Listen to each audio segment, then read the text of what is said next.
warahmatullahi wabarakatuh. Selamat pagi, selamat siang, selamat sore, selamat malam. Perkenalkan, nama saya Siti Nur Aziza dengan NIM 2005121473 dari Prodi Sistem Informasi 2020A. Di sini saya akan menjalankan tugas yaitu membuat video perkembangan komputer dari mata kuliah Sistem Operasi yang diberikan oleh Bapak Agus Prihanto STMKom yang merupakan dosen pengampu mata kuliah Sistem Operasi. Di sini saya akan menjelaskan tentang perkembangan komputer. Yang pertama ada generasi tabung vakum, yang kedua generasi transistor, yang ketiga generasi IC, yang keempat generasi microprocessor, dan yang terakhir generasi AI.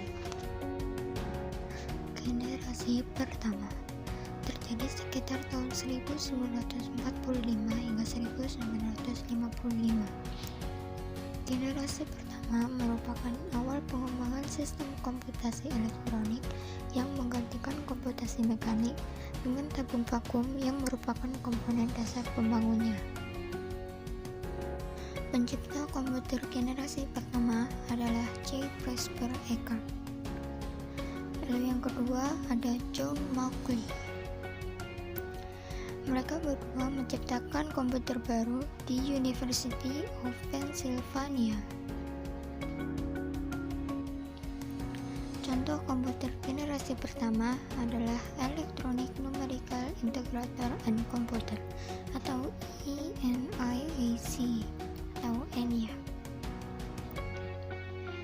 Komputer tersebut masih dinilai tidak efisien karena membutuhkan daya listrik yang besar, cepat panas, serta penggunaannya yang lambat.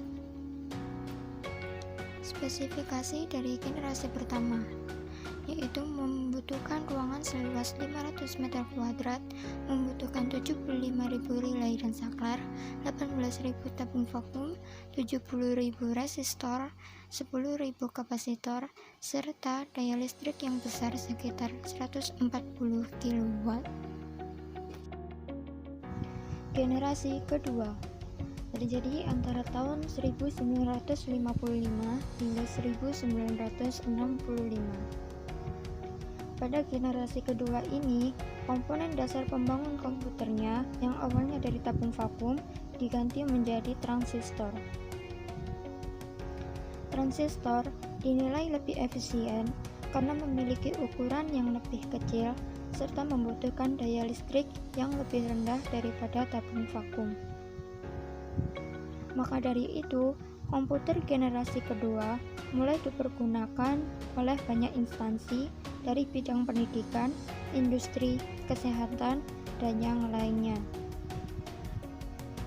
Komputer generasi kedua mendukung adanya batch processing system, artinya job dikumpulkan dalam satu rangkaian, kemudian dieksekusi secara berurutan. Adapun ciri-ciri komputer, yang pertama adalah menggunakan operasi bahasa pemrograman tingkat tinggi. Contohnya bahasa Fortran yang pertama, lalu yang kedua ada bahasa COBOL.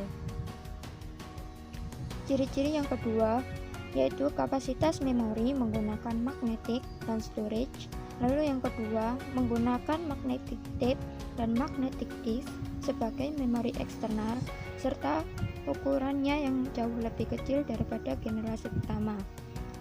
Lalu penggunaan program pada aplikasi bisnis dan teknik, kinerja yang lebih cepat, serta daya listrik yang lebih kecil. Adapun contoh komputer generasi kedua yaitu DEC PDP-8, UNIVAC 1107, seri UNIVAC SS80 dan SS90, IBM 7080 dan 7070, seri IBM 1400 dan 1600. Generasi ketiga terjadi antara tahun 1965 hingga 1980. Pada generasi ketiga ini, terdapat IC (Integrated Circuit) yang merupakan komponen dasar pembangun komputer generasi ketiga. IC merupakan kombinasi dari 3 komponen elektronik, yakni sejumlah transistor, kapasitor, dan resistor yang diperkecil dalam sebuah piringan silikon kecil yang terbuat dari pasir kuarsa. Pengembang IC. Pengembang IC merupakan 2 orang insinyur di Texas Instruments. Yang pertama ada Robert Noyce, kedua Jack Kilby. IC berfungsi dengan kecepatan 10.000 kali jauh lebih cepat dari komputer generasi pertama. Kemampuan IC yang pertama multi-user, multi-programming atau multitasking, dan time sharing. Multi-user yaitu melayani banyak user interaktif sekaligus. Multi-programming atau multitasking yaitu menjalankan banyak proses atau job sekaligus dengan cara mempartisi memori. Dan time sharing yang merupakan memberi layanan secara cepat dan bergantian sehingga pemakai seakan dilayani terus-menerus padahal dipilih persatuan waktu secara singkat. Generasi ketiga ini merupakan pengembangan komputer pertama yang menggunakan keyboard dan monitor. Ciri-ciri komputer generasi ketiga.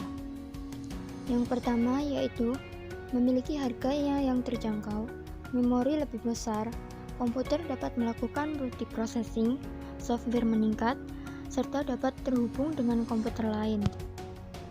Lalu, disket magnetik yang sebagai penyimpanan eksternalnya, memakai visual display dan dapat mengeluarkan suara, serta kecepatannya yang 10.000 kali lebih cepat dibandingkan dengan generasi yang pertama. Contoh komputer generasi ketiga. Yang pertama, UNIVAC, komputer seri 9000 dan 1108, IBM seri 360, Xerox dengan seri 5700 dan 67000, PDP dengan seri 8 dan 11, dan lain-lain. Generasi keempat terjadi antara tahun 1980 hingga 1909X. Pada generasi keempat, tujuan pengembangan komputernya yaitu memperkecil ukuran sirkuit dan komponennya. Maka dari itu diciptakannya sebuah mikroprosesor. Mikroprosesor merupakan sebuah chip IC atau sirkuit terintegrasi yang menggabungkan fungsi inti dari unit pemrosesan pusat atau CPU atau Central Processing Unit komputer. Perangkat yang dapat diprogram untuk menerima data digital sebagai input dan memprosesnya sesuai dengan instruksi yang tersimpan dalam memorinya. Mikroprosesor pertama diciptakan oleh Intel Corporation dengan nama Intel 4004. Intel 4004 berhasil diciptakan oleh pendiri Intel atau Integrated Electric. Pada tahun 1968, mereka mengundurkan diri dari Fairchild Semiconductor dan mendirikan perusahaan mereka sendiri yaitu Intel Integrated Electronics. Pendiri Intel antara lain yaitu Gordon Murray yang merupakan seorang ahli kimia, lalu Robert Noyce yang merupakan seorang fisikawan, dan Andrew Grove yang merupakan seorang investor. Komputer generasi keempat menggunakan teknologi antara lain Large Scale Integration (LSI), mampu memuat ratusan komponen dalam sebuah chip. Tahun 1980, Very Large Scale Integration (VLSI) muncul dan mampu membuat ribuan komponen dalam chip tunggal. Setelahnya hadir Ultra Large Scale Integration atau ULSI yang mampu meningkatkan jumlah komponen menjadi jutaan dalam sebuah chip. Bersamaan generasi mikroprosesor, lahirlah sebuah internet. Lalu terciptanya PC atau personal komputer, yaitu komputer yang mulai dipasarkan dan dipakai perorangan, serta telah tercipta sebuah laptop dengan kapasitas yang masih besar dan berat.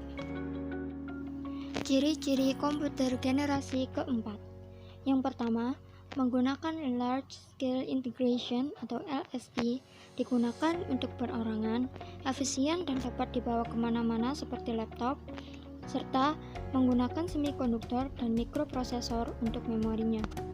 Adapun contoh komputer generasi keempat antara lain IBM Pentium 2, Apple II, IBM 370, IBM PC 386. Generasi kelima terjadi pada masa sekarang hingga masa depan.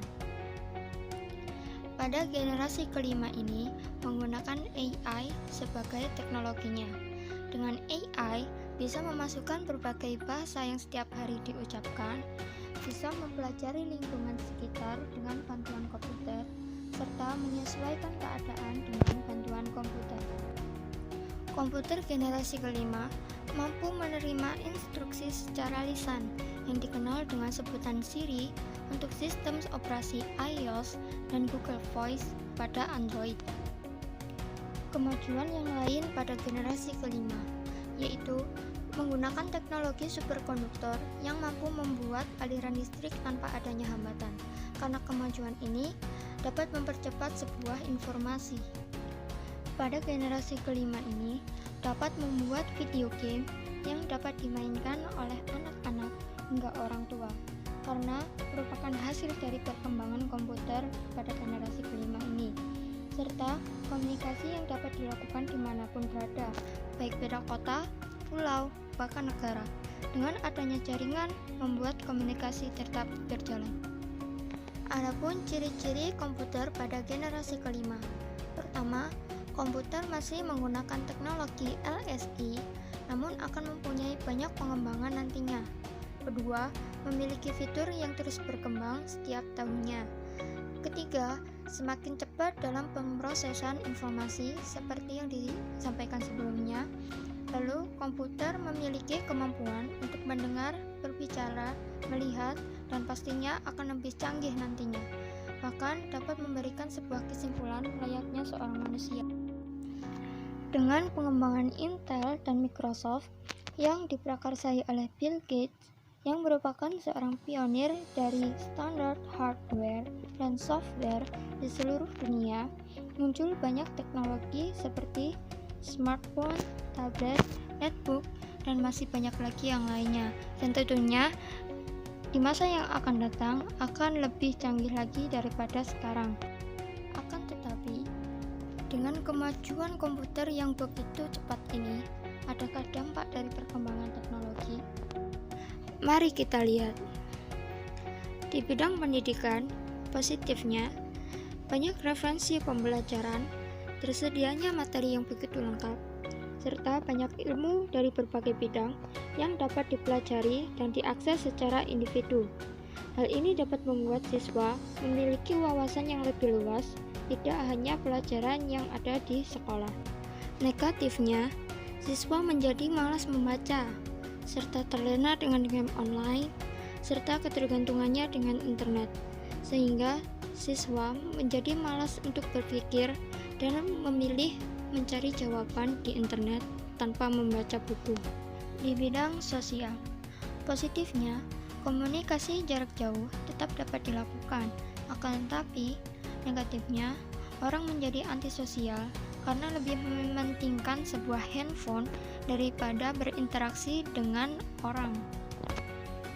Sekian dan terima kasih.